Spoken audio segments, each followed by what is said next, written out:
Hello guys, তো তোমরা সবাই কেমন আছো? আশা করছি খুবই ভালো আছো। তো আমি খুব ভালো নেই। তো আমি আবার চলে এসেছি নতুন একটা ভ্লগ ভিডিও নিয়ে।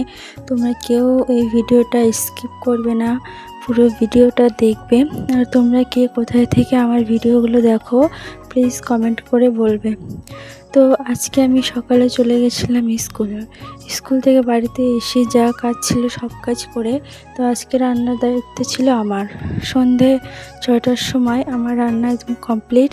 তো বাবা হাটে গেছিলো, হাটে থেকে মাছ নিয়ে আসছিলো, ওই মাছ দিয়ে আমি আজকে রান্না করেছিলাম।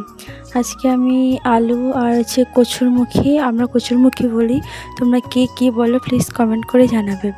তো আলু আর কচুরমুখী দিয়ে আমি রান্না করেছিলাম। এখানে আমি কোনো বাটা মশলা দিইনি, আমি সব কিছু গুঁড়ো মশলা দিয়েছি। আমি এখানে বাটা মশলা একদমই ব্যবহার করিনি। তো দেখো, ঠিক সন্ধ্যে 6টা বাজে, তখন আমার রান্না হয়ে গেছে।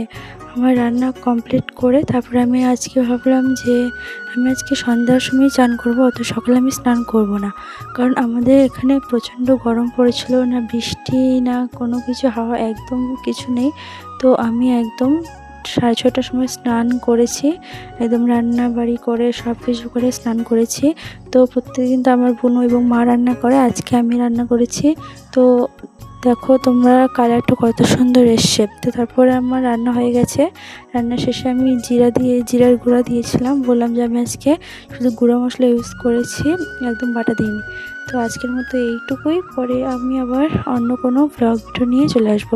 তো তোমরা সবাই ভালো থেকো এবং ভালো লাগলে লাইক কমেন্ট সাবস্ক্রাইব করে দিও। বাই।